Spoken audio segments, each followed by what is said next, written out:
Pronto, já está gravando. Vou compartilhar a tela com vocês. Vocês estão conseguindo fazer as listas, tá tudo certo, tudo tranquilo?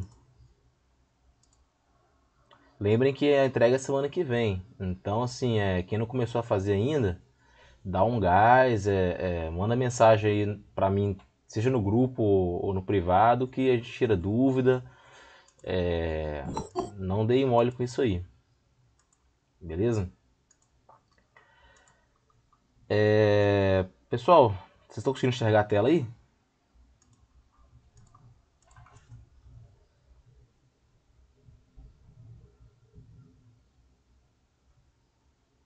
Estão? Não estão?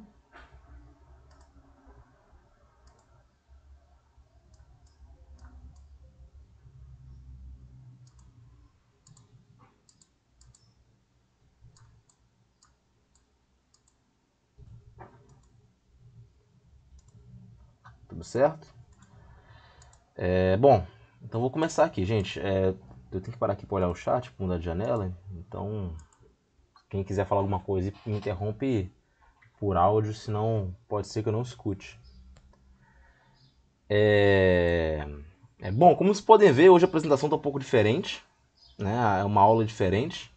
Né? Esse capítulo 8, ele, no curso que o professor Warley costuma dar, ele usa esse capítulo para dar como trabalho, né? Então ele não dá uma aula propriamente dita desse capítulo, né?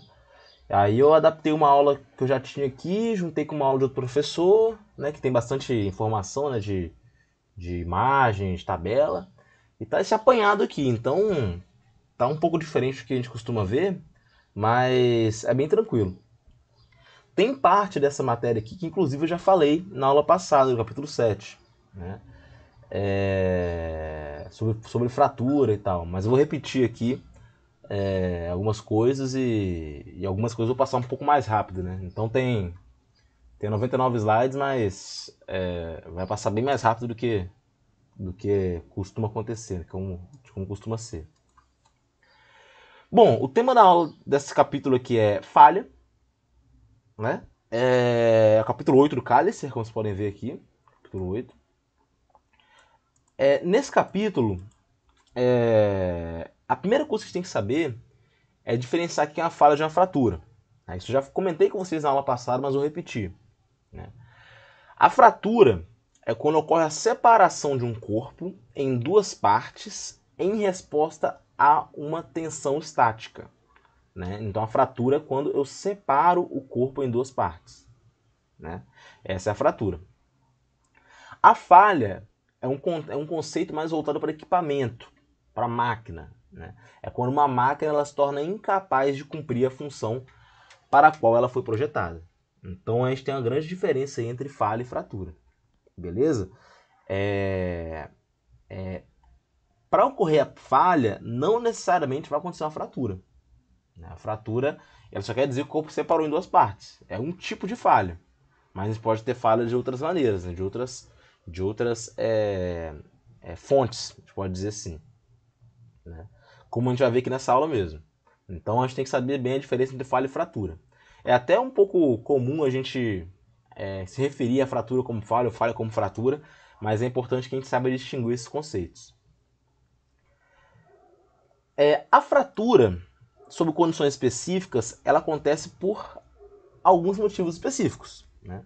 Eu tenho a fratura por fadiga, por fluência, por corrosão, por desgaste ou por uma combinação entre esses mecanismos. Né? Então a ideia aqui é saber que a fratura ela não acontece somente com aplicações de tensão estática. Ela pode acontecer sob outras condições também. Né? A própria corrosão a gente sabe que pode levar à fratura de uma estrutura. Né? Pode fazer com que a estrutura se frature. Ou a combinação de corrosão com tensão, né? Uma combinação de corrosão com fadiga, que eu vou passar para vocês aqui agora, né, nessa aula, que é a fadiga. Então, assim, a fratura pode acontecer por algumas razões diferentes. Né? Isso aqui eu já passei para vocês na aula passada, mas repetindo. A fratura nada mais é que a formação da trinca e a propagação da trinca, de acordo com a maneira com a qual essa trinca vai se propagar. Eu consigo distinguir entre fratura frágil ou fratura dúctil. né? A fratura dúctil é aquela fratura estável, que tem muita deformação plástica, enquanto a fratura frágil vai ser aquela que é instável, que ela vai se espalhar rapidamente com pouca ou nenhuma deformação plástica. Aqui embaixo nós temos 3 imagens, mostrando na esquerda um exemplo de fratura muito dúctil. Aqui no meio, um exemplo de uma fratura que ela é razoavelmente dúctil, né? E aqui na direita uma fratura que é frágil, né? Frágil, lembrando sempre, frágil é quando eu tenho uma superfície de fratura lisa, uniforme. A fratura, a trinca, ela cresce na velocidade próxima à velocidade do som. Então é algo que acontece de uma vez só, sem deformação plástica. Então quando a gente olha lá naquele gráfico tensão-deformação, a gente vê que a curva ela termina logo. Porque o campo de deformação plástica ele é muito curto. Tá bom? Então isso é na trinca frágil, né? Então a gente tem aí o modo de fratura dúctil ou frágil, né? Lembrando que toda fratura dúctil está associada à deformação plástica, né? E a deformação plástica ela vai consumir energia, né? Então vocês têm que ter isso em mente, né? A fratura dúctil ela consome mais energia que a fratura frágil, né? Eu até mostrei para vocês aquele ensaio onde eu soltava um pêndulo, ele quebrava a amostra, eu calculava quanto de energia que ele perdia na hora de quebrar a amostra. É o ensaio de impacto que eu falei com vocês. Uma fratura, um material que vai fraturar de forma dúctil, ele vai absorver muita energia, né, para fraturar. Então o pêndulo ele vai alcançar uma altura muito baixa no retorno, né? Um material que fratura de forma frágil vai ter pouca ou nenhuma absorção de energia. Então é como se o pêndulo ele praticamente ele não gastasse energia naquele impacto, né? Ele vai alcançar uma altura bem alta, uma altura mais elevada. Então ele tem esses dois tipos de fratura, dúctil e frágil, né? Aqui na esquerda a fratura dúctil, né, que tem essa característica de taça-cone, né, como falei para vocês, né? Aqui na esquerda está o cone e aqui embaixo a taça aqui na esquerda e o cone aqui na direita, né? É claro que isso a gente pode pensar nisso como até uma forçaçãozinha, mas é uma maneira que a gente usa para tratar a fratura dúctil, né? A fratura que é taça-cone. Aqui na direita nós temos a fratura frágil, né? Onde a superfície de fratura é totalmente lisa, né? Bem lisa.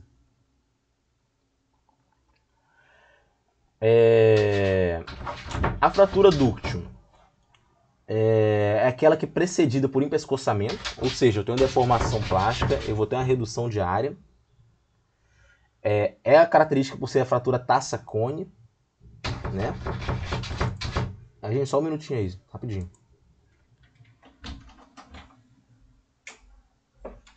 Sai, cara, sai. Opa, deixa ele ficar batendo aqui não, que eu tô no meio da aula.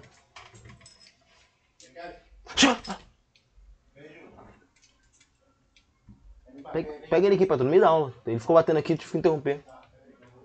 Sai.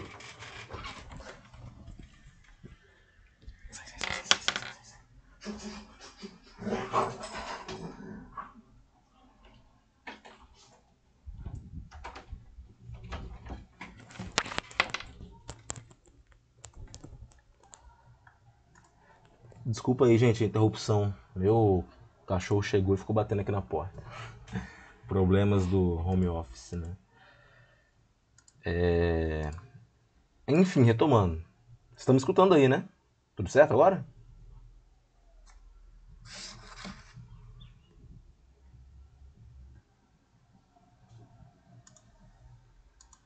Sim, não? Sim, beleza. Vamos lá. A fratura dúctil é aquela que é precedida por empescoçamento, né? Vai acontecer uma redução da área na parte central da amostra, né? É a fratura conhecida como fratura taça-cone, onde a superfície de fratura vai ter uma aparência irregular, fibrosa, bem heterogênea mesmo, né? Que vai ser indicativo da deformação plástica, né? Aí mais uma imagem. A fratura dúctil, ela acontece em algumas etapas. Até mostrei para vocês como é que isso acontece, né? Empescoçamento, formação de microvazios esses microvazios vão se juntar, vão coalescer e vão aumentar, formando vazios maiores, que vão ficando mais alongados, formando uma trinca elíptica, né, que vai ficando maior no eixo perpendicular à direção de tensão. Né. Vai acontecer uma trinca, né, quando esses microvazios se juntarem, essa trinca vai se propagar, né, e vai formar de uma forma correta, na verdade, né, a fratura. Né, vai fraturar, né, vai gerar fratura. Né. Então a trinca ela vai ser formada, vai se propagar no ângulo a 45 graus em relação ao eixo de tração. Né, isso devido ao próprio mecanismo de deformação dentro do metal. Né. Aqui está um exemplo, ó, a imagem aqui está bem ruim, mas dá para enxergar. Ó. O empescoçamento é essa redução de área bem aqui no meio. Aqui eu tenho os microvazios no interior. Esses microvazios se juntaram para formar esse vazio maior. Dada a aplicação de tensão, a trinca se propaga. E em seguida eu tenho a fratura aqui acontecendo de verdade. Beleza?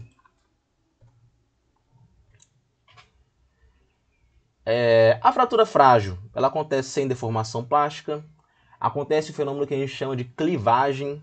Né? A clivagem é a ruptura sucessiva e repetida das ligações atômicas ao longo dos panos cristalográficos. Então são várias ligações atômicas se rompendo, né, sucessivamente ao longo dos planos cristalográficos específicos. Né? A gente até comentou na aula passada que a deformação ela acontece, tem questão do escorregamento, né? O sistema de escorregamento, que é uma combinação de panos de direções cristalográficas que vão fazer com que haja a ruptura do material. Né? Quando vocês ouvirem a palavra clivagem ou microclivagem, sempre associem isso à fratura frágil, tá? Que é a ruptura das ligações atômicas. Né? Que vocês podem ver que ela pode acontecer através do grão, né? De maneira transgranular, a gente chama. Né? Como está mostrado aí, a fratura transgranular. Né? A trinca vai passar através do grão. A fratura frágil apresenta uma textura granulada ou facetada, como resultado das mudanças de orientação dos panos de clivagem de um grão para o outro. Né? Do ponto de vista macroscópico, a fratura frágil vai gerar uma superfície lisa, né, uniforme.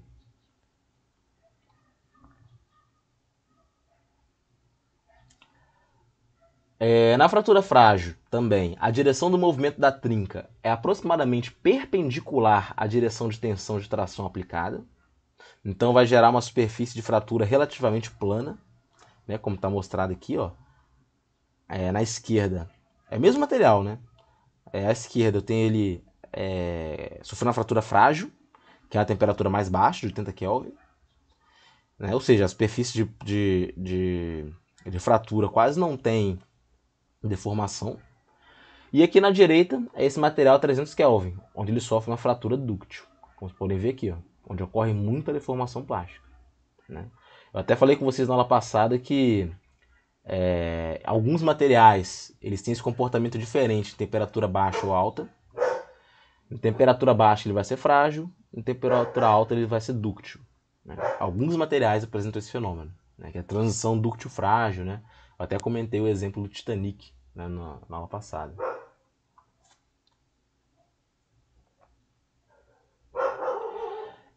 Pode ser que surjam no material durante a fratura frágil as marcas de sargento, que tem a forma de V, e elas podem se formar próximo ao centro da seção transversal da fratura, apontando para trás no ponto de iniciação da trinca. Então um formato meio em forma de V mesmo, né? Vou ter umas imagens mostrando. E tem as linhas ou nervuras radiais, que ocorrem a partir do ponto de origem da trinca, que vai seguir um padrão no formato de leque. Né? Aqui eu tenho as marcas de sargento em forma de V. Né? É um pouco difícil de visualizar, né? Mas o V está como se fosse deitado aqui, né? Nessas imagens de cima, a origem da trinca. A gente chama de marcas de sargento isso. E aqui embaixo as nervuras radiais, em formato de leque, que também está associada à fratura frágil. Né? Tanto as marcas de sargento quanto essas nervuras radiais. Pode ser também que aconteça uma fratura intergranular, ou seja, através do contorno do grão, ao longo do contorno do grão, como está mostrado nessa imagem aí embaixo. Então, nesse caso, a trinca ela não atravessa o grão, ela acontece só ao longo dos contornos. Grande diferença entre intergranular e transgranular. E geralmente acontece depois de algum processo que vai reduzir ou fragilizar o contorno do grão. Tá bom? Por exemplo, alguns tratamentos térmicos em certos materiais pode favorecer o surgimento de uma fase frágil e essa fase ficar acumulada no contorno de grão. Então esse é um grande problema. Quando acontece uma fratura, acontece ao longo do contorno do grão, que é o ponto mais fraco aí, né? Onde pode acontecer. Sabemos que a resistência à fratura medida ela é menor do que a prevista por cálculos teóricos. E isso acontece devido à presença de alguns defeitos ou trincas, né, que tem na superfície no interior do material. Então, o que a gente mede teoricamente geralmente está um pouco afastado do que é medido na realidade, né? Na prática, a teoria tem uma defasagem aí. Um fator que favorece essa diferença entre o que é medido e o que é calculado são os concentradores de tensão. Né? São algumas descontinuidades macroscópicas internas, né? Que quando aplicada uma tensão naquele material, essas descontinuidades fazem com que essa tensão seja multiplicada, seja concentrada. Né? É por esse motivo, por exemplo, esses concentradores de tensão, né, que as janelas dos aviões não são retangulares, e sim elas são meio que abauladas nas pontas, né, para evitar arestas vivas, cantos vivos. Essas quinas que a gente pode falar. Essas quinas são concentradores de tensão. Né? Então é um ponto aí que a gente pode. É uma forma prática que a gente pode ver como que esses concentradores de tensão eles afetam o projeto, assim, né? Eles realmente podem comprometer a estrutura. Então, quando a magnitude de uma tensão de tração na extremidade de um defeito, ou um concentrador, né, excede o valor da tensão crítica, vai ocorrer a formação de uma trinca que se propaga e resulta em fratura. Então, passando de valor crítico, vai haver uma propagação de uma trinca e, consequentemente, a fratura. Né? A gente tem uma área dentro da mecânica, dentro de materiais, que se chama mecânica da fratura, né? Que é onde a gente investiga todos esses processos relacionados à fratura. É uma área bem pesada, assim, matematicamente falando, é bem complexa mesmo. Né? Dentro dessa área, a gente se familiariza com o conceito de tenacidade da fratura. Tenacidade eu já comentei com vocês antes, que é a área abaixo do gráfico lá de tensão-deformação. Só que é um conceito que ele é muito mais complexo do que aquilo. Né? Eu tenho várias tenacidades diferentes que podem ser calculadas. Né? Tenacidade à fratura, tenacidade ao entalhe, tenacidade ao impacto. Né?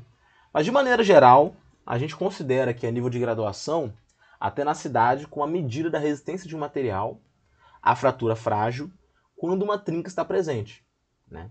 Então a tenacidade da fratura é um parâmetro que a gente utiliza para avaliar a probabilidade daquele material sofrer uma fratura frágil. Né? Avaliar o quão propenso está aquele material a sofrer uma fratura frágil. Né? Então a tenacidade da fratura é importante por isso. Lembrando que a fratura frágil, em todos os casos praticamente, né, salvo pouquíssimas exceções aí que nem me vem à cabeça, né, mas tenho certeza que tem, a fratura frágil é indesejada. Né? A gente, quando a gente projeta uma estrutura, a gente sabe que ela vai estar suscetível a fraturar. Né? Só que essa fratura, para acontecer, ela não pode acontecer de uma hora para outra. Ela não pode ser repentina, que é a fratura frágil. Eu tenho que ter sintomas que ela vai acontecer. Né? E aí, ou seja, tem que ser uma fratura dúctil, né? Tem que ter uma deformação plástica antes, né? Tem que ter algum aviso de que aquela estrutura está perto de fraturar. Não pode, para mim, como engenheiro, a pior coisa do mundo é ter uma fratura acontecendo de maneira repentina e inesperada, né? Então temos que ter aí sintomas, temos que ter avisos de que a estrutura vai falhar, né? E o parâmetro, pensando em propriedade, que a gente avalia para controlar isso é a tenacidade da fratura. Os materiais frágeis têm baixo tenacidade da fratura, baixo valor de tenacidade da fratura. E os dúcteis têm alto valor de tenacidade da fratura, né? Então é algo que a gente usa para controlar isso. Para se avaliar a tenacidade, nós temos que considerar os 3 tipos possíveis de abertura da superfície, né? Eu tenho o módulo 1, onde é no eixo vertical, aí, meio que abrindo mesmo, né? No módulo 2, eu tenho no eixo X, aí, né, de acordo com esse eixo de coordenadas aí, onde tem esse movimento relativo entre as superfícies, né? E no módulo 3, eu tenho esse modo onde eu tenho a deformação ali no eixo Z, né? Então o módulo 1 é o modo de tração, o módulo 2 é de cisalhamento e o módulo 3 de rasgamento. São modos de deslocamento da superfície da trinca. Tá?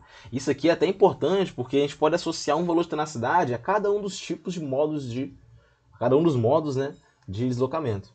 Então, para vocês terem ideia de como que é complexo mesmo essa avaliação da tenacidade dentro da mecânica da fratura. Como essa avaliação da tenacidade é muito complexa, geralmente, né, até mesmo o ensaio de tenacidade da fratura, que vocês vão ver lá no 6º período, é um ensaio complexo, é comum que a gente volte para esse ensaio de impacto, que eu já falei na aula passada, né, que ele vai me dar a energia de fratura, né, energia de impacto, que é uma medida que quantitativamente não me diz muita coisa, mas qualitativamente me diz bastante, né? Então, se você faz um ensaio de impacto e fala que na fratura, no impacto, né, teve perda de 100 joules, isso não quer dizer nada para mim. Eu não vou saber se o material é dúctil, se é frágil, eu não sei. Agora, se você me disser que esse material a 300 Kelvin teve uma perda de 500 joules e a 50 Kelvin teve uma perda de 10 joules, ou seja, teve uma queda aí na energia de absorção quando a temperatura caiu, eu consigo identificar, né? Identificar que houve de fato uma transição dúctil frágil. Então esse ensaio de impacto, ele serve mais para comparação, tá bom? Comparação, né? Lembrando que esse ensaio é basicamente isso aqui, ó. Eu tenho um pêndulo, ele é solto de uma altura, aqui está HQ, né? Ele bate no corpo de prova e sobe uma altura aqui que é HF. Essa diferença da energia potencial gravitacional no início e no fim vai me dizer o quanto de energia que se perdeu ali no impacto, né? Quanto mais energia se perdeu, mais dúctil vai ser a fratura. Tá bom? Então lembrando, esse é um ensaio que ele não vale muito quantitativamente. A análise em cima dele deve ser feita qualitativamente. A ideia aqui é comparar. Aí aqui em cima eu tenho todas as dimensões, né? Esse ensaio ele pode ser dividido em 2 partes, né? Em 2 tipos. Perdão, 2 tipos, né? Em 2 partes, são 2 tipos. O ensaio Charpy e o ensaio Isod. O ensaio é o mesmo, basicamente. Só mudam 2 coisas. No Charpy, o corpo de prova tá na horizontal, no Isod está na vertical. E no Isod, o pêndulo ele bate na face que tem o entalhe. Tem esse entalhe aqui, bate nessa face. No Charpy ele bate na face oposta. Então é praticamente o mesmo, só muda a posição do corpo de prova. Tá bom? A máquina é a mesma, enfim. As escalas aí vão estar diferentes, mas o ensaio é basicamente o mesmo. Aqui em cima tem vários tipos de ensaio Charpy, né? Para corpos de provas diferentes, né? Esse entalhe aqui nesse desenho de baixo, ele está triangular aqui, só que ele pode ter outras geometrias, de acordo com a norma sempre. Temos sempre que seguir de acordo com a norma. Aí então que eu falei, né, que eles medem a energia de impacto. Esses ensaios de impacto servem também para identificar aquela transição dúctil frágil, né? Ou seja, uma temperatura mais alta absorve mais energia, e temperatura mais baixa absorve menos energia. Eu consigo separar 3 regiões. Região de fratura dúctil, uma região de transição intermediária e uma região de fratura frágil. Beleza? Então, gente, até aqui, a questão de fratura, dúctil, frágil, ensaio de impacto. Deu para entender? Vocês têm alguma dúvida ainda em relação a isso? Deixa eu ver aqui. Tudo certo. Beleza. Qualquer coisa a gente pode parar aí. Bom, vamos dar continuidade então. Agora vamos falar de fadiga. Né? O que é fadiga? Né? A gente sabe, a gente viu isso nos ensaios de tensão e deformação, naquelas curvas, né? A gente viu que tem um certo nível de tensão que eu tenho que alcançar para que ocorra deformação plástica. Né? Para ocorrer deformação plástica. Esse nível de tensão é a tensão do escoamento. Né? Ou seja, não é esperado que aconteça deformação plástica em valores de tensão menores que a tensão de escoamento. A tensão de escoamento é um limite. Né? Acima da tensão de escoamento ocorre deformação plástica. A fadiga, que pra gente é um fenômeno, né, onde a falha, ou a fratura, né, ela vai acontecer numa tensão menor que a tensão de escoamento. Né? Ou seja, vai haver deformação plástica e logo depois uma fratura, né, uma falha, numa tensão abaixo da tensão do escoamento. Né? Por que isso acontece? Isso não acontece frequentemente. Isso acontece só numa condição onde eu tenho tensões dinâmicas e variáveis sendo aplicadas por um longo período de tempo. O que são tensões dinâmicas? São tensões que não são constantes. Né? Então a gente sempre associa falha por fadiga com tensões cíclicas. Né? Ou seja, tensões que vão se repetindo ao longo do tempo, né? Seguindo um certo padrão. Né? Tensões cíclicas. Né? Então pode ficar variando, por exemplo, pense num gráfico aí senoidal, que é o padrão que todo mundo conhece. Função seno. Vai subindo, valor de tensão e descendo. Subindo e descendo. Seguindo uma função parecida com essa. Uma tensão cíclica. Né? São as tensões dinâmicas. Então, quando eu tenho condições de tensão cíclica por um longo período de tempo, vai acontecer uma falha em tensões menores que a tensão de escoamento. Então é uma condição especial. Então, a fadiga, por exemplo, é uma preocupação que a gente tem que ter apenas quando temos uma situação de trabalho onde existem tensões cíclicas sendo aplicadas. Tá bom? Então, se não tem tensões cíclicas sendo aplicadas, eu não preciso me preocupar com fadiga. Eu tenho que ter essa variação de tensão. Né? E para se avaliar a fadiga, nós fazemos o que a gente chama de curvas. Nós analisamos, né?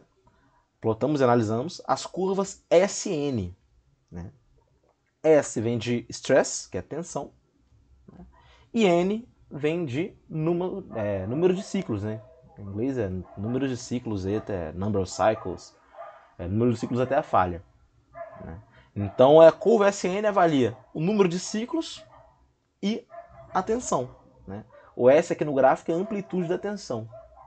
Né? Amplitude é só a gente pensar numa onda aí, tem uma certa amplitude. Né? Valor mais alto e menos menor aí. Né? E fazer aquela amplitude aí da oscilação. Para isso nós temos a fadiga de baixo ciclo, que é uma distinção, que é quando acontece com até 1000 ciclos, e fadiga de alto ciclo, que acontece até 10 elevado a 8 ciclos. Né? Por aqui está em escala de potência de 10, esse valor de N aqui, ele pode vir algumas vezes como log de N, tá? Para facilitar a interpretação do gráfico. Tá bom? Sabendo conhecendo a curva SN, a gente tem que identificar... Deixa eu ver se tem um gráfico aqui, só para mostrar então. Alguns parâmetros que a gente vai usar para avaliar a possibilidade da ocorrência da fadiga. Primeiramente, limite de resistência à fadiga. O que é isso? É o menor valor de tensão variável onde não vai acontecer falha para o número infinito de ciclos. Então eu fazer o N crescer bastante, e isso a gente vai ver que o S ele vai tender, como está nesse gráfico aqui mesmo, ele vai tendendo a ficar horizontal. Quando ele fica horizontal aqui, nesse ponto onde fica horizontal aqui embaixo, onde a gente fala que é o limite de resistência à fadiga. Ou seja, em tensões menores que essa, eu não preciso me preocupar com fadiga, mesmo que eu tenha um número infinito de ciclos. São valores de tensão que, abaixo dele, a fadiga não vai ser um problema. É importante falar que nem todo material vai apresentar esse limite de resistência à fadiga. Tá? Alguns têm, outros não. Dependendo da estrutura. Então aqui a ideia é o quê? É saber um valor de tensão que não causa falha, mesmo que o número de ciclos seja muito grande. Esse é o limite de resistência à fadiga. Primeiro parâmetro. O segundo e terceiro parâmetro são até similares.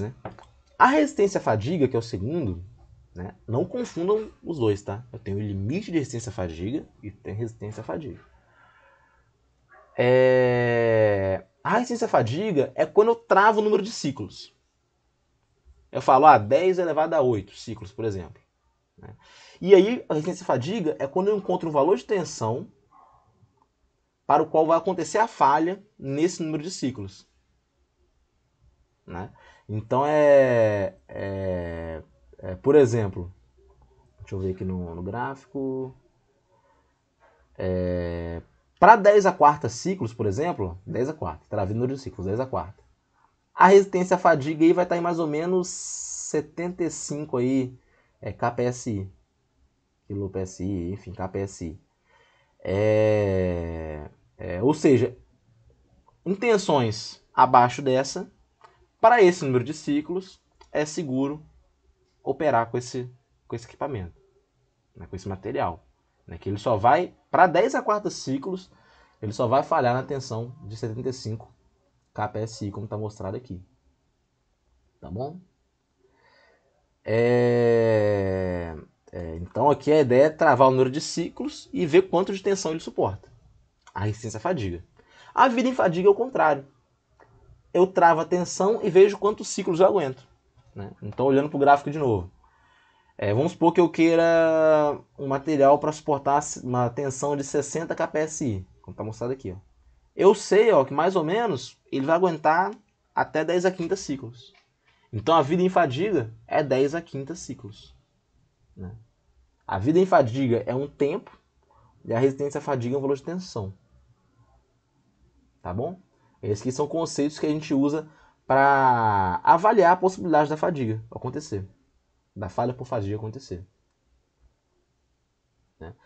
O processo de fadiga, ele acontece naturalmente devido às tensões cíclicas, mas ele tem início nas irregularidades do material, nos defeitinhos pequenos que esse material apresenta. Então, por exemplo, como acontece a falha por fadiga? Primeiro passo, inicia a trinca num ponto com alta concentração de tensão. Ou seja, algum concentrador de tensão. Alguma irregularidade na superfície, na estrutura, enfim. Segundo passo, a trinca se propaga e vai avançando em incrementos, ou seja, avança devagar a cada ciclo de tensão. Aqui ela não avança de vez. Porém, essa trinca ela vai avançando devagar. Até o ponto onde ela chega num tamanho crítico. Que a gente chama de tamanho crítico de trinca. Quando ela chega nesse ponto, eu posso até parar com a tensão, que ela vai crescer naturalmente, sem esforço nenhum. Ela vai crescer e vai gerar a fratura. Então a falha por fadiga acontece assim. né? Vocês podem ver aqui, ó, que tem a iniciação, aqui tem a propagação da trinca, né, que eu tenho até uma certa regularidade aqui na estrutura, e por final tem a ruptura catastrófica, eu tenho até uma região de mais rugosidade aqui, né? A superfície de fratura por fadiga tem essas características, né? Tem características bem particulares. Um método assim, de se melhorar a resistência à fadiga de um material, de tornar ele menos propenso a falhar por fadiga, é a gente ter um bom acabamento superficial, né? Não tenha muitos defeitos na superfície, né? Isso ajuda bastante. Em superfície de fratura por fadiga, nós temos as marcas de praia, que são tem umas marcas de praia e as estrias, né, que são características da superfície. As marcas de praia aparecem quando a gente olha macroscopicamente e as estrias quando a gente olha microscopicamente. São nervuras concêntricas que vão se expandir para longe de onde começou a trinca, né? Similar com o que a gente está mostrando aqui, né? Nervuras concêntricas que vão se expandir de onde começou a trinca, de onde teve ponto de iniciação. A largura dessas faixas aí vai depender da faixa de tensões, né? E as estrias, que é essa região aqui de baixo, né? Elas não aparecem em regiões onde a falha foi repentina, né? Então eu tenho essa parte das marcas de praia e as estrias, né? Aqui eu tenho marcas de praia de um eixo rompido por fadiga, né? Podem ver aqui que tem certas nervuras concêntricas, é um pouco difícil de ver, mas a gente tem um certo padrão, né? É até um pouco engraçado, né? Eu lembro quando eu fui fazer essa aula, aí eu pensei, pô, quero botar uma imagem de marca de praia. Aí bota no Google, marca de praia. Aparece tudo menos falha por fadiga, né? Mas aqui tem as marcas, tá? Então é importante a gente saber de marcas de praia e de estrias, porque quando a gente vê isso em qualquer contexto, a gente tem que saber que é relacionado à fadiga, à falha por fadiga. E as marcas de sargento está relacionado à fratura frágil, né, que eu já mostrei antes. Fatores que vão afetar a vida em fadiga. A tensão média, né? Lembrando que a tensão para avaliar a fadiga é a tensão cíclica, que vai variando. Então, quanto maior for essa tensão média, menor vai ser a vida, né, a vida do material. Efeitos da superfície, como eu falei, se tiver muito defeito na superfície, a vida de fadiga vai ser baixa. A fratura por fadiga ela começa nesses pontos de defeito. Então é bom que eu tenha um acabamento superficial bom. Outra maneira de se prevenir contra a fadiga é fazendo tratamentos superficiais, né? Eu posso impor tensões residuais de compressão, né? Similar ao que eu mostrei para vocês naquele vídeo no ano passado da gota, né, de vidro, né? Eu tenho tensões residuais de compressão na superfície. Porque aí quando eu tracionar o material, eu vou ter que vencer primeiro essa compressão que está acumulada na superfície. Beleza? Essas tensões de compressão elas podem ser aplicadas por jateamento, né? Que é como se eu jogasse de maneira bem abrupta partículas pequenas em alta velocidade contra a superfície, para comprimir só a superfície, né? Posso fazer um jateamento.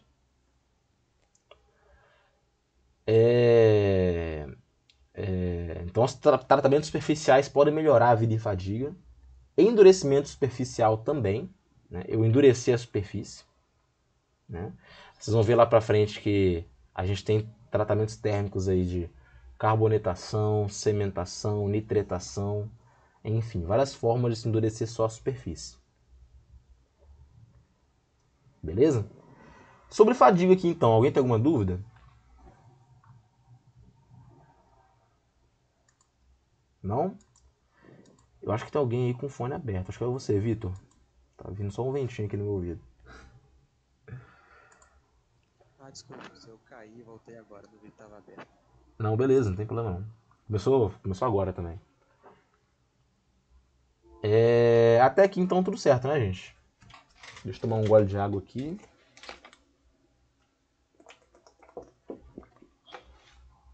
Bom, temos agora a questão da fluência, né? O que é essa fluência? É um outro tipo de fratura que acontece em tensões abaixo da tensão de escoamento. Então, quando a gente fala de fadiga, a gente fala de fluência também, né? A fluência é quando eu tenho uma tensão estática sendo aplicada ao longo do tempo. Tensão estática é tensão constante. Só que a tensão constante que era aplicada ao longo de muito tempo. E aí ela vai fazer com que aconteça deformação plástica, né? Então, se eu aplico uma tensão constante aqui, em qualquer barra de aço, essa tensão é abaixo do escoamento, eu não vou ter nenhuma deformação plástica. Só que se eu mantiver essa tensão aplicada por um período de tempo muito longo, e quando eu falo muito longo, eu falo de anos, décadas, enfim, por um período de tempo muito longo, aí vai acontecer a deformação permanente. É o que a gente chama de fluência, né? Como está mostrado aqui no slide, é deformação permanente e dependente do tempo de materiais submetidos a uma carga ou tensão constante. Beleza? Isso acontece a níveis de tensão abaixo do escoamento, né? Quanto mais próximo do escoamento, mais rápido vai acontecer, né? Mas acontece em valores de tensão abaixo da tensão do escoamento. Então, dois fatores importantes quando se fala de fluência. Tensão que está sendo aplicada, magnitude da tensão e tempo. O tempo que ela está sendo aplicada. O terceiro fator que influencia bastante esse processo é a temperatura, né? Se eu coloco um peso em cima de uma estrutura e deixo lá por 2 semanas, né, não deve deformar muito plasticamente, né? Se a tensão for menor que a tensão do escoamento, não deve ter deformação plástica nenhuma, né? Só que se eu coloco esse mesmo peso lá por 2 semanas, nesse mesmo valor de tensão, só que se eu subo a temperatura ambiente para 800 graus Celsius, pode ser que aconteça a fluência, né, a deformação permanente. Ou seja, quanto mais alta a temperatura, mais rapidamente a fluência acontece. Eu falei de anos e décadas, isso pode ser reduzido a semanas e meses, né? Então a fluência é uma combinação de 3 fatores: tensão constante, tempo longo e temperatura alta. É importante falar que todo material vai estar sujeito à fluência. Todo. Tem uns que são mais propensos a sofrer com fluência, tem outros que são menos. Mas todo material sofre com fluência, né? Seja polímero, cerâmico, metal, todo material sofre, né? O problema da fluência, né, como a fluência é algo que acontece em tempos muito longos, ela não costuma ser um problema muito recorrente dentro de engenharia. Só que em algumas situações extremas, né, indústria aeroespacial, aeronáutica, a fluência vai ser um problema grave, né? E aí eu tenho que usar ligas e materiais que têm uma resistência à fluência elevada, né? E aí são materiais bem mais caros, né, bem mais elaborados, mas enfim, a fluência ela acontece, né?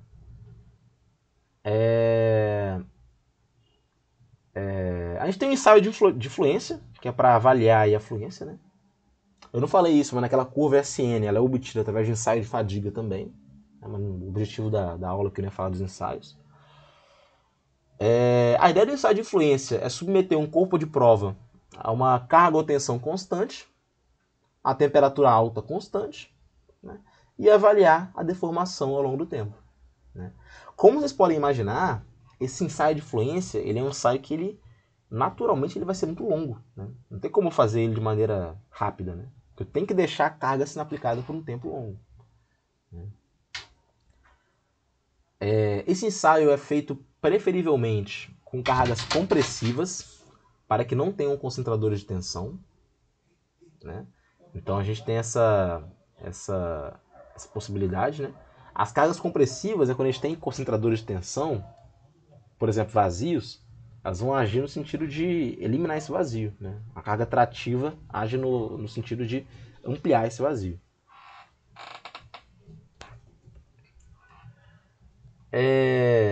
No ensaio eu tenho a deformação instantânea, completamente elástica. Né? Depois eu começo com a fluência primária, a secundária e a terciária. Então a gente pode falar que a fluência ela é dividida basicamente em 3 etapas. A primária, a secundária e a terciária. A primária, né, vou até passar aqui para o gráfico, né, que dá para vocês verem. Né? Gráfico aí de deformação ao longo do tempo. Né? Isso aqui é o ensaio de fluência. Perceba que já começa num grau de deformação elevado aqui, né, acima da origem, por causa da deformação inicial, né, deformação elástica. Mas enfim. A fluência primária é uma deformação plástica comum. Né? O que acontece quando eu estou deformando o material plasticamente? Ele acaba encruando. Então, à medida que eu vou deformando nessa fluência primária, ele vai se tornando mais resistente. E aí, a taxa de crescimento da curva vai diminuindo. A curva ela vai tendendo a ficar horizontal. Né? A derivada aqui dessa curva aqui vai ser negativa. Né? Nessa primeira etapa. Né? Porém, quando chega no estágio 2, né, tem-se início outro fenômeno. Né? O fenômeno da recuperação.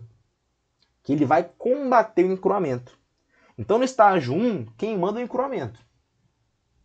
No estágio 2, eu tenho a recuperação combatendo com o encruamento. O que é essa recuperação? Nessa recuperação, devido às características de deformação mesmo do processo, as discordâncias elas começam a fazer outros tipos de movimentos que elas não faziam antes. Então elas ganham mobilidade. Se elas ganham mobilidade, o material vai perdendo resistência, só que o encruamento está acontecendo também. Então esses dois fenômenos eles estão combatendo. De maneira que a taxa de deformação aqui, ou seja, a derivada da curva, nessa parte 2, a parte secundária, ela é constante. A derivada da curva é constante aqui nessas partes secundárias. É como se fosse uma reta, né? Aproximando de uma reta. Como vocês podem ver até aqui na imagem mesmo. Né?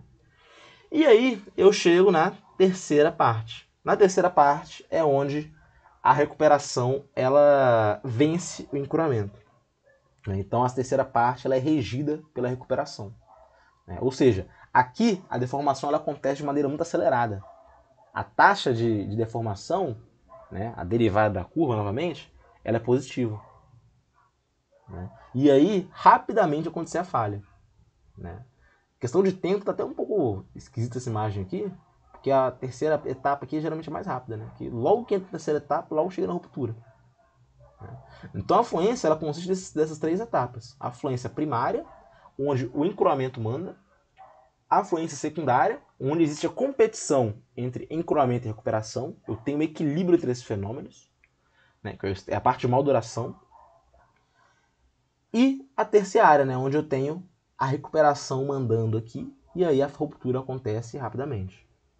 Né? Aqui, fazendo o ensaio, eu consigo detectar o alongamento final, o quanto que ele deforma, e o tempo que leva a ruptura, né? Em horas. Em relação à fluência, eu aumentar a temperatura, a fratura acontece mais rápido. Eu aumento a tensão, a fratura acontece mais rápido. Né? E eu diminuo. Aliás, eu deixo temperatura alta, tensão alta, vai acontecer muito rápido também. Então, todas as situações de engenharia onde a gente tem uma combinação desses fatores, né, de temperatura elevada, com uma tensão estática sendo aplicada, tensão alta, eu vou ter uma grande probabilidade de falha por fluência. Né? Então, assim, os fatores que a gente tem que controlar aqui é a temperatura e a tensão que está sendo aplicada. Então, essa daqui foi a fluência, né, que foi para fechar essa nossa aula aí. Até aqui, tem alguma dúvida? Não? Sim? Então, o tema da aula de hoje foi falhas. Né? Eu falei de fratura, frágil dúctil, falei de fadiga e falei de fluência. Aqui eu até anexei nesse PDF dessa primeira aula minha algumas imagens, esse slide que de outro professor, que é para falar sobre o mesmo tema, só que ele bota muitas imagens, eu achei bem interessante. Essa daqui é uma imagem do navio, né, como vocês podem ver, que ele falhou, né, por fadiga. Né? Ele sofreu uma falha por fadiga. Deixa eu só enquadrar aqui melhor essa imagem. Sofreu uma falha por fadiga. Né? No início do século passado, acontecia frequentemente que algumas estruturas elas falhavam de maneira repentina, né? E ninguém sabia por quê. Né? E aí hoje a gente sabe por que isso acontece. Né? Acontece com o navio, assim, ele estoura do meio do nada. Né? Deixa eu passando aqui. Eu quero me focar só nas imagens, tá, gente? Aí, ó, fratura dúctil. A falha de tubulação, ó. Eu tenho um fragmento único e grande deformação, enquanto na fratura frágil eu tenho muitos fragmentos e pouca deformação. Né? É só a gente pensar, né? Se a gente quebra uma estrutura de metal, é muito diferente quando a gente quebra uma estrutura de vidro. O vidro ele se parte em várias partes, né? Se parte assim, muitos fragmentos. Ele sofre uma fratura frágil. Ele tem uma tenacidade de fratura muito baixa. Aqui tem as imagens de fratura dúctil e frágil. Os gráficos aqui, ó, mais curto, que vem até aqui em cima, é o material frágil.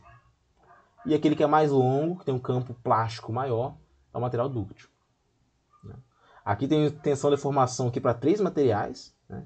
Podem ver, aliás, perdão, se eu não me engano, é que é o mesmo material em 3 temperaturas. Né?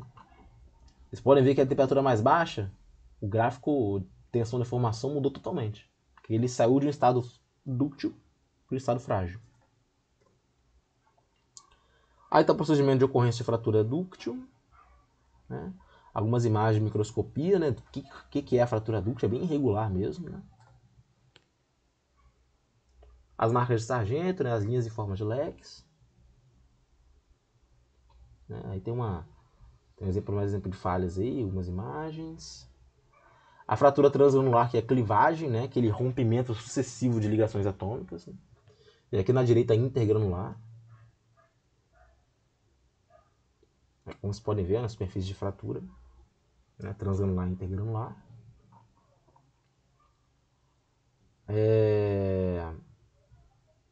Aí tem os pilares da mecânica da fratura, que eu acho que pra gente que não vale a pena entrar nesse mérito. Né? Aqui, do ponto de vista atômico, a abertura da trinca. Né? Vocês podem ver que a trinca ela vai se abrindo aqui. A parte da ponta dela é a parte mais crítica. Né? Onde a tensão está num nível bem alto, né? Na pontinha da trinca. Isso tudo é investigado na mecânica da fratura. A gente tem que fazer várias hipóteses. A gente considera a trinca que tem um formato específico, começa a avaliar o estado de tensão na ponta da trinca, enfim. Tem várias situações aí que devem ser analisadas. Né?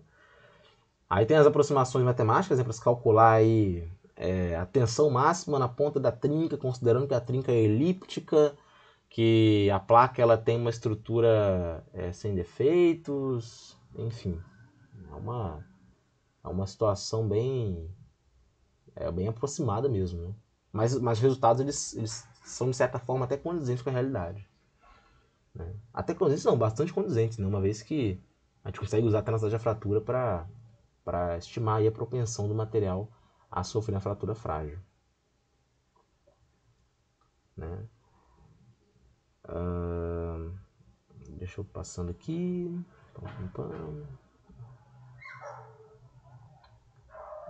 Gente, só para...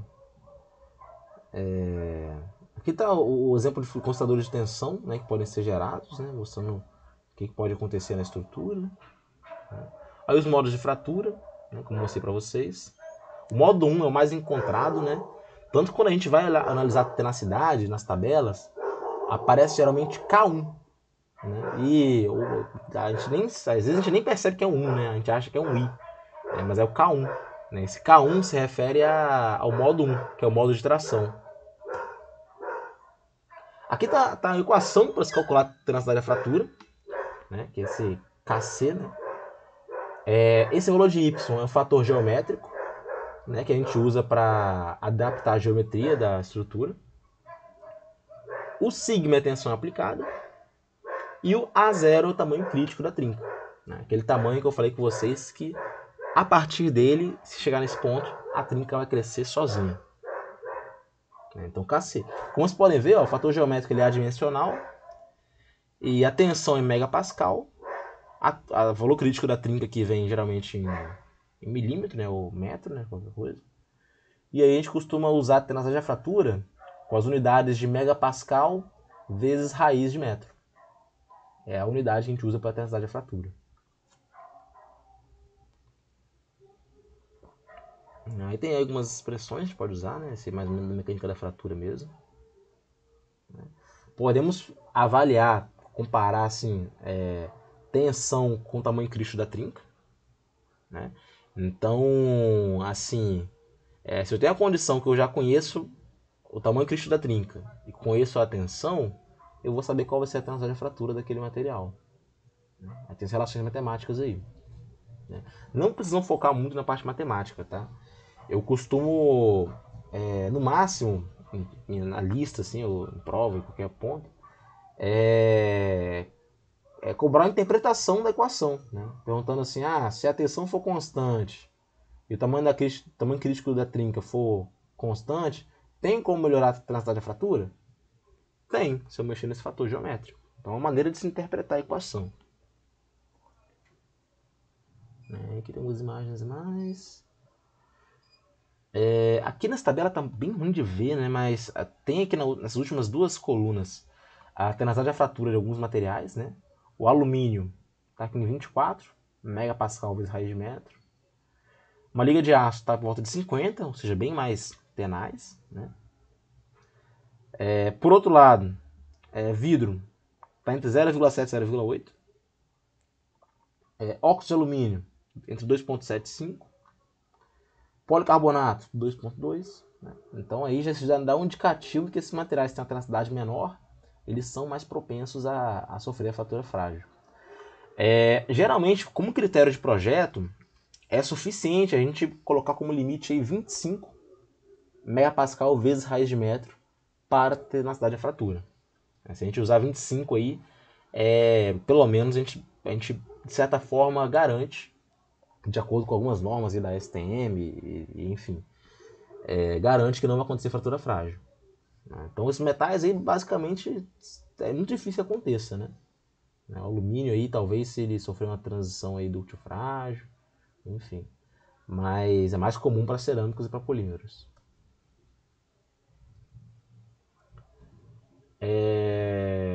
Aí tem o tamanho crítico de trinca para alguns materiais de vaso de pressão. Né? É importante a gente saber o seguinte: esse tamanho crítico de trinca, vocês podem ser levados a pensar que quanto menor, melhor, né? Mas o ideal é que esse tamanho crítico de trinca seja grande, né? Para que a gente consiga observar a trinca crescendo. Né? Ou seja, os métodos que a gente tem de detecção de trinca tem que ser capazes de enxergar a trinca crescendo. Então eles têm que ter um tamanho razoável aí. Esse tamanho crítico de trinca ele tem que ser razoável. Porque não pode chegar de jeito nenhum nesse tamanho crítico. Então, quando eu falo de métodos, eu falo de ultrassom, raio-x. Quem fez o curso técnico aí deve lembrar de partículas magnéticas, de líquido penetrante, né, que são métodos que a gente pode usar para detectar trincas ou defeitos ou descontinuidades internas. Né? Então aí é algo que a gente pode calcular. Né? Outro ponto, né, relevante é que para vasos de pressão principalmente, tem um critério que tá até aqui no título aqui da tabela, né? Leak before break, né? Que é vazar antes de quebrar. Tem que ter uma trinca se formando, tem que ter um vazamento para eu perceber que aconteceu o vazamento e aí corrigir. Né? Porque se essa quebra acontecer de maneira repentina, complica. Né? Imagina em uma situação onde tem algum gás inflamável ou tóxico, né? Então a gente tem que ter indícios através de pequenos vazamentos. Surgiu um pequeno vazamento, o pessoal da manutenção vai lá e resolve. Né? Isso tudo aqui é controlado através da tenacidade da fratura. Então essa parte de tenacidade é muito importante no projeto de vaso de pressão. Aqui tem valor de tenacidade também para alguns materiais, né, alguns metais. né? Os metais ali em cima. Aí tem os polímeros mais embaixo, vidros e cerâmicos mais embaixo também. Né? Compósitos, eles oscilam bastante.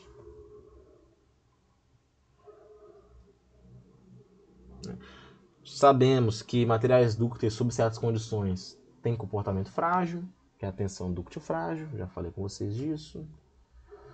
Aí tem um ensaio Charpy e um ensaio Isod, né? Aqui tá até legal, dá pra ver como que é colocado o corpo de prova aqui de meio que de rosa aqui, né? O Isod é vertical, o Charpy é horizontal. Então é só pra mostrar mesmo. A energia aqui é proporcional a essa variação de altura, né? Como eu já falei. É a variação da energia potencial gravitacional. Material dúctil absorve muita energia. Material frágil absorve quase nada de energia.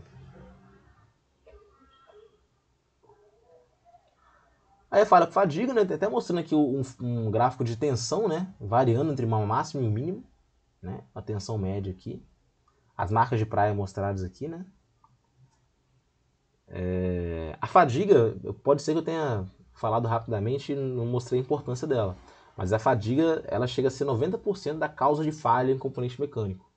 Então, qualquer componente que a gente tem aí rotação, por exemplo, fadiga pode ser um problema, tá bom? Aí tem aí a definição de falha por fadiga. Né? Pam, pam, pam. Aí acho que essa imagem mostra a corrente de falha por fadiga, acho que se não me engano, nesse eixo. Né? Outro ponto que eu não vou entrar muito nesse mérito agora, que não vale a pena, né? Mas a fadiga ela pode ser acelerada aí pela corrosão e vice-versa. Né? Então, a gente tem uma fadiga associada à corrosão, que é quando a fadiga sozinha não geraria falha rapidamente, nem a corrosão sozinha. Mas quando se unem esses processos, aí complica. Né? Aí nós temos uma situação de falha grave, né? De fadiga associada à corrosão. Posso ter fadiga associada a defeito de fabricação também, né? Quando o material é fabricado de maneira errada. Né? Ou seja, fabricar de maneira errada, que ele vai ter muitos defeitos no interior, e esses defeitos são pontos de nucleação de trinca. Né? Então é algo que deve ser pensado. Fadigas em componentes automotivos, como está mostrado aí. Alguns aí mostrando o peão no caminhão, né? Essa mais de baixo aí não dá para ver quase nada, mas enfim. Fadiga associada à abrasão, né, que é quando eu tenho um desgaste ali, né, esse aqui é um mancal de deslizamento, pelo que eu estou enxergando aqui.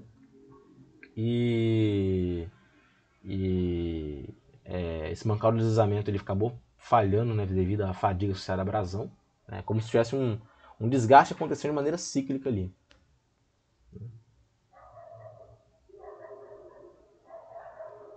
Aí tá as estrias da fadiga, visto no microscópio eletrônico. Esse espaçamento entre as estrias, ele quantifica o crescimento da trinca em cada ciclo de carga, né, o quanto que a trinca está crescendo. Nesse caso aí, ela estava crescendo numa taxa de 1 micrômetro por ciclo. Né?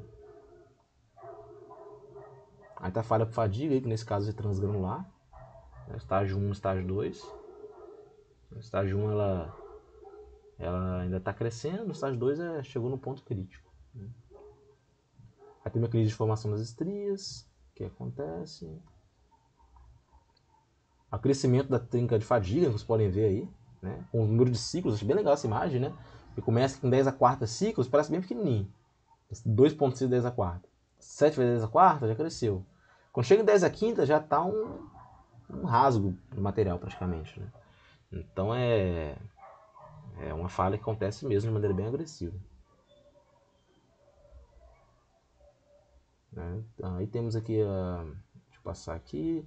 O ensaio de fadiga, que pode ser feito por um método de flexão rotativa. Né? Como eu falei, foge um pouco do nosso tópico aqui falar disso aí. Né? Aqui nesse gráfico aqui de baixo, é legal ver que esse aço 1047, ele chega num ponto onde a curva SN chega e fica na horizontal. Ou seja, alcançou o limite de resistência à fadiga. Só que o alumínio aqui não alcança. Ela vai descendo sempre. né? Então o limite de resistência à fadiga não pode ser utilizado para materiais que têm esse comportamento aqui, né? Esse limite de resistência à fadiga só é usado para os materiais que vão tender na horizontal mesmo.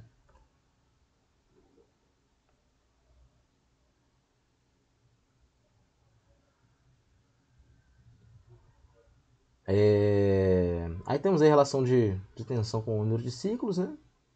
No caso do aço, caso do alumínio. Né? É sempre importante que a gente esteja num regime de operação abaixo da curva. Né? Tem essa imagem aqui. A taxa de crescimento da trinca pode ser avaliada também, né? Através da própria derivada aí, do tamanho da trinca em relação ao número de ciclos.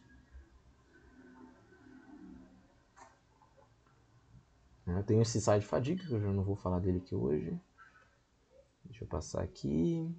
Aqui temos como correlacionar com tenacidade da fratura. E aí vai ser uma equação bem complexa para a gente avaliar esse número de ciclos para falha. Isso aqui já foge bastante do nosso escopo. Tem a fadiga no coletor de escapamento. Componentes automotivos. Aqui a fluência, né, que em inglês é até bem diferente, que é creep. Né? Então a fluência em inglês é creep. Fadiga é fatigue mesmo, né? Então não tem problema. Aí temos um ensaio de fluência realizado, né? A amostra está sofrendo uma tensão estática, né? A gente está avaliando a deformação e uma temperatura mais alta, que é para acelerar o processo. O que acontece muitas vezes nesses ensaios de fluência é que existe a necessidade de se extrapolar os dados. O que isso quer dizer? Eu não tenho tempo de fazer um ensaio que vai durar 15 anos. Né? Então, o que eu faço? Eu faço um ensaio que dura 2 semanas e extrapolo os dados para estimar qual vai ser o comportamento do material em 15 anos. Só que é uma maneira bem incerta de se fazer as coisas, né? Requer um conhecimento bem vasto sobre o material, sobre o processo, né? E mesmo assim tem muita incerteza associada. Mas extrapolação de dados é algo muito comum, que a fadiga ela acontece ao longo do tempo. E a gente aqui não costuma fazer ensaios muito longos, né? Ensaios muito longos, geralmente, eles não são tão... são muito trabalhosos, né? E não é viável na prática, né? Aí temos componentes aí... como eu falei, questão da fluência, aparecem componentes, assim, de tecnologia bem avançada, de indústrias bem avançadas, requer muito dinheiro, né? Porque esses materiais que foram projetados para resistir à fluência são materiais que são muito caros, né? Que só justifica utilizar um material desse se a fluência for um fator assim, muito importante no projeto, como, sei lá, um ônibus espacial, uma coisa do tipo. Né? Aqui tem como acontece a falha, né, fadiga, uma micrografia aí da falha por fadiga. Né? Monocristais tendem a ser mais resistentes em relação à fluência, né? Estruturas que têm também uma textura, elas também são mais resistentes à fluência. Né? Quando eu falo textura, é quando os grãos eles têm uma orientação preferencial, tá? Então a gente tem alguns mecanismos que a gente pode usar para melhorar a resistência à fluência. Né? E aqui tem esse urso polar aqui tomando café, pensando no café, para finalizar essa aula de hoje. Beleza? E então, alguém aqui tem alguma dúvida? Alguma coisa que quer perguntar? O pessoal não pôde ficar questionando o curso, tiveram que sair. Ah, tá, eu nem tinha visto, né? Não, beleza, não tem problema não. Eu já imaginei que isso ia acontecer na casa da semana de engenharia, mas tinha que fechar essa parte hoje. Eu vou deixar gravado lá no Moodle que não tem problema. Tudo certo então? Por enquanto, sim. Ah, beleza. Então, só para deixar registrado aqui, a entrega das listas eu vou colocar, porque a Solimara perguntou, né? Ela deve olhar depois, eu vou perguntar no grupo. Vai ficar para quarta-feira, né? E quarta-feira mesmo vai ser nosso encontro, entre aspas, e uma prova oral, né? Para a gente avaliar aí como vocês estão aí, né? Então as listas têm que ser feitas até lá. A última lista vai ser bem curtinha, tá? Eu vou postar ela amanhã. Não precisa se preocupar com ela. Façam as Graças a outras. Deus. Façam as outras aí que vai dar tudo certo. Beleza? Beleza. Então é isso aí. Valeu e até semana que vem.